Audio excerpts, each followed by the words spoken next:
dirty lies. And I'm sorry that I've ever met you. Okay. River Phoenix and his Marine buddies play a cruel trick on women before shipping out to Vietnam in Dogfight. It's one of 4 new movies we'll be reviewing this week on Siskel and Ebert. I'm Gene Siskel of the Chicago Tribune. And I'm Roger Ebert of the Chicago Sun-Times. Our first movie is named Dogfight, and it takes place during one long night in San Francisco in November of 1963. A group of young Marines are having their last shore leave before shipping out to the Far East, and they pool their money to hold a party called a dogfight because each one of them is supposed to ask an ugly girl to the party, and the Marine with the ugliest steak gets the cash prize. This almost unbearably cruel contest leads one of the young Marines, played by River Phoenix, to ask out a sweet and shy young waitress, played by Lily Taylor. I'm a Marine. The Marines are jerks. Everybody knows that. Now, if you don't want to go with me, just say so. It's just my mama be alone. Well, I don't want to get anyone in trouble with her old ladies, so... At first she says no, but then she reconsiders. Oh, this is great. I'm gonna go get changed now. Okay. What kind of party is this? A party. A dress-up party? Yes, a dress-up party. When she discovers the secret purpose of the party, she's angry with him, not so much because of what happened to her, as because of the very idea of a dogfight. Who gave you the right to treat people like this? Vicious. All of you are just vicious. I'm sorry. How can you be sorry? You have no feelings. You're just a worthless excuse for a human being. Hey, that's my ship. Shut up, you creep! Dogfight is a movie about young men and women, but it's also about the mood of America on the eve of the Kennedy assassination and the beginning of the Vietnam War. In an epilogue, we see those same 2 characters 3 years later after there have been enormous changes in both of them and also in their country. In a way, the process that begins between them on that long night of the dogfight is the same process the whole country is about to go through. I really like this movie, which was directed by Nancy Savoca, the same woman who made True Love 2 years ago, and which is warm and sensitive and filled with idealism.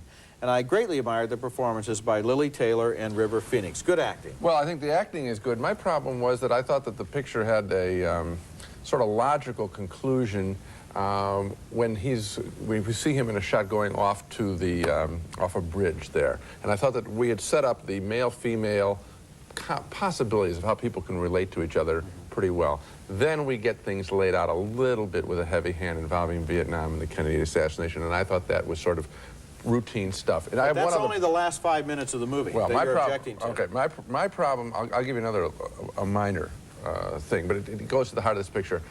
I didn't think that I thought that she was picked was a manipulation, because she isn't wildly ugly like some of the other people. It was the best he could do.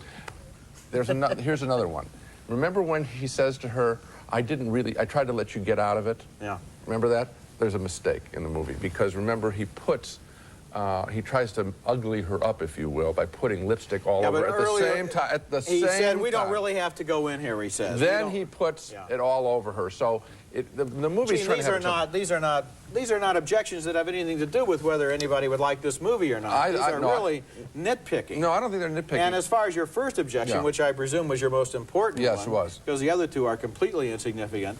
He does come back after 3 years in Vietnam, and something does happen between them that I think is a perfect moment and a perfect epiphany for the movie. They have got to see each other one more time, or this movie isn't over. Well, you can't just go off into the sunset like John Wayne. No, I think that the possibilities of how men and women will relate to each other, and basically we're talking about kindness or cruelty, which sets up the whole picture. I think that is said very clearly in.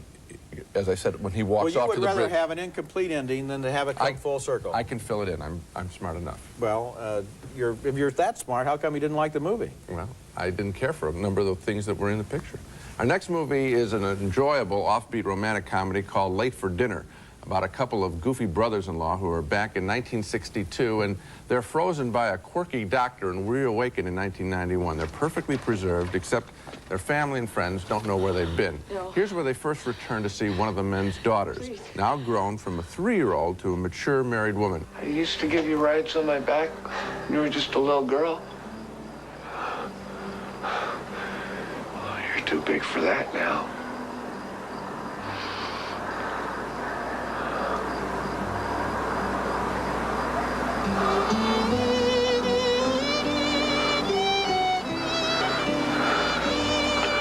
I sure still little.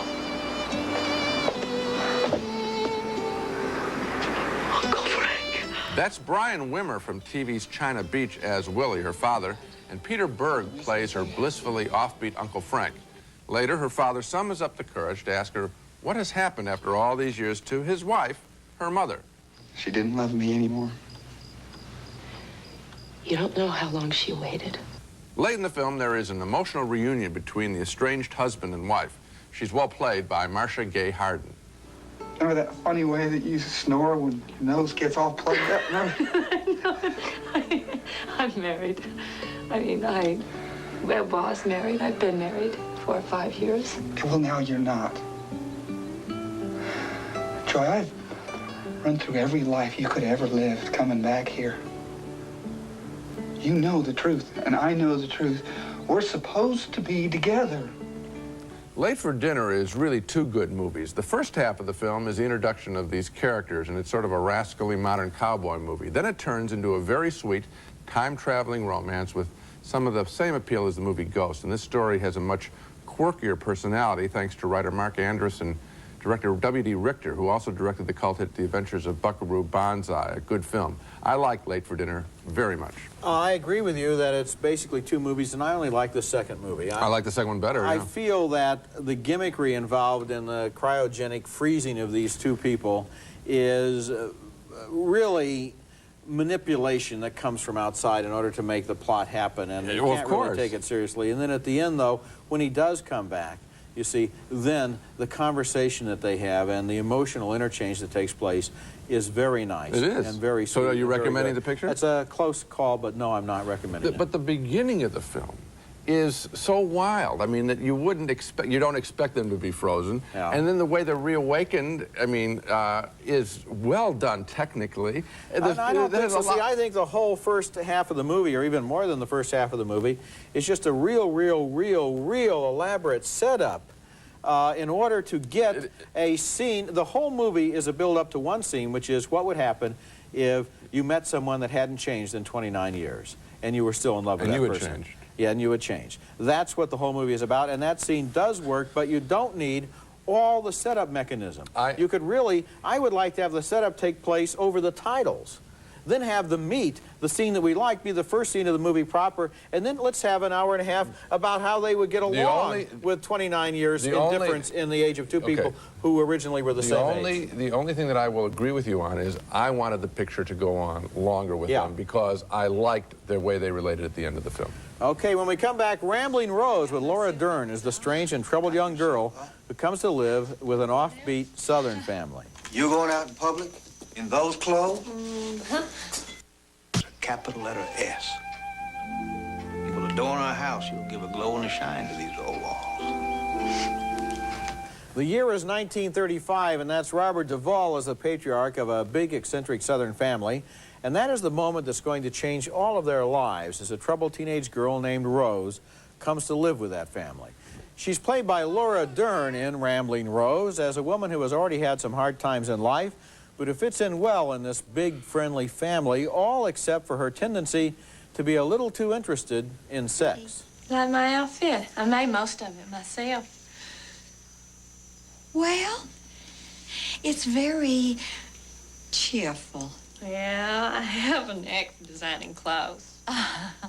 Diane Ladd, Dern's real-life mother, plays the mother there, and all of these people are surprisingly tolerant of Rose, who is diagnosed as a near-nymphomaniac, and her private life provides lively dinner table conversation. Now, Rose, when I have to get up in the middle of the night and defend my home against a couple of damn scoundrels fighting in the bushes. Scoundrels? They weren't scoundrels. They were just boys. Boyfriends of Rose's, that's all they were. And why shouldn't she have boyfriends? Don't you think she's human, the same way as you are yourself? The family's son, played by Lucas Haas, is 13 years old and very interested in Rose, who seems in a perfect position, he thinks, to tutor him on the facts of life. Buddy, I'm gonna tell you a secret. Girls don't want sex. Girls want love. Rambling Rose was directed by Martha Coolidge and written by Calder Willingham, and Willingham's screenplay took on a near-legendary status in Hollywood in the years it took to get this offbeat project made. And no wonder, this movie is a masterpiece of comic tone, and it takes difficult and challenging material and turns it into a gentle, nostalgic human comedy. The performances are crucial to that process, by Robert Duvall, Diane Ladd, young Lucas Haas, and especially by Laura Dern, who has to play a character both deeply troubled and deeply lovable. I like this movie. I like the film, too, and it is the acting. In the wrong hands, this picture would be a disaster and embarrassing, and instead, it's challenging and exciting to see a film that dares to, an American film that dares to deal with sexuality. I mean, we don't get them very often anymore, and that's too bad. This does it very, very well. It's also quite touching. There's a line late, Calder Willingham line late in the picture, where they're talking about a character, and someone says, some people die and some people don't. And I thought how beautiful a line that was, that you can live a life in a fashion so that you will never die, and then there are other people, sadly too many people, whose lives have no meaning, and they are truly dead. And when that line scores, it's like a printout for how much this picture means to you. It's beautiful.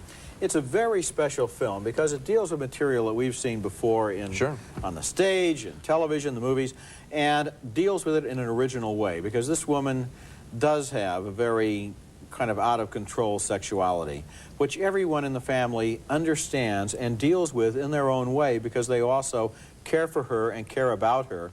And there's even room within that understanding for the teenage kid to really be excited by this girl who's moved in and who want to get some quick lessons in the birds and the bees. And so there's that humor going on, along with a very deep and darker current as well. The other thing is that, listen, the audience that goes to see movies is more interested in sexual issues than the movies ever let them be involved in. That's right. This picture lets you participate fully. It's very, very well done. Coming up next, Blood and Concrete, the story of a small-time crook and a suicidal rock singer. Billy Zane and Jennifer Beals from Flashdance co-star. I'm in a little bit of trouble, and it would be a lot easier if we can just blow. That's Jennifer Beals from Flashdance playing a rock singer who wants to end her life as the movie Blood and Concrete begins, and she is stopped from killing herself by Billy Zane. Remember him, the killer in Dead Calm, and together they star in one of the year's most violent, pointless movies. Zane plays a small-time thief who has been wounded by a drug dealer, and he recovers in Beals' home. So, what do you do for work? I'm in a career transition at the moment. Beals' character is addicted to a love drug, which she is regularly popping and which is responsible for her goofy behavior. The two are constantly on the run in the picture, although there is time out for Jennifer Beals to sing.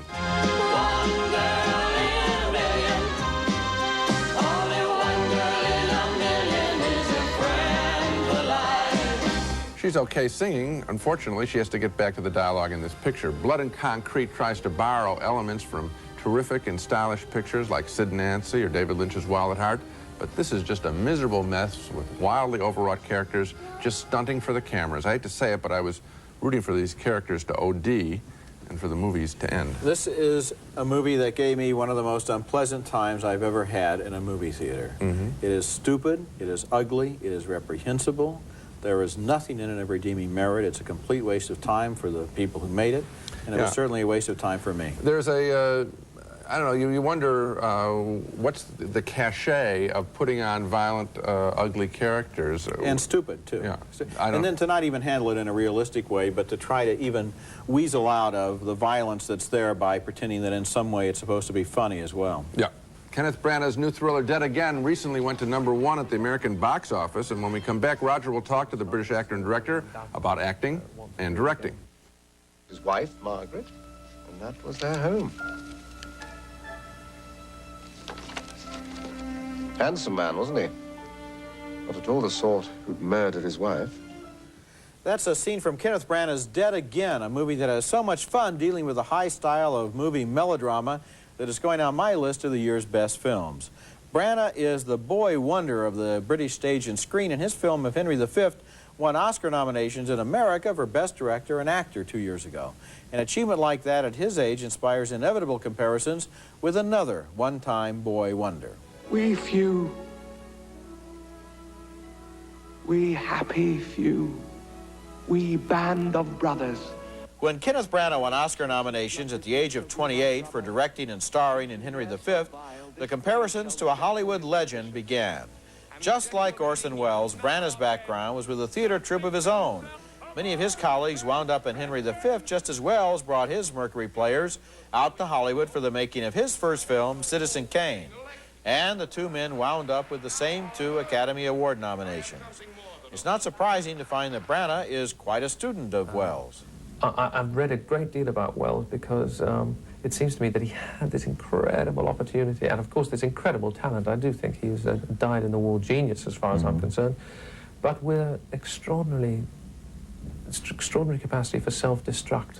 The world is fascinated by what happened to Orson Welles. When did it start going kind of mad?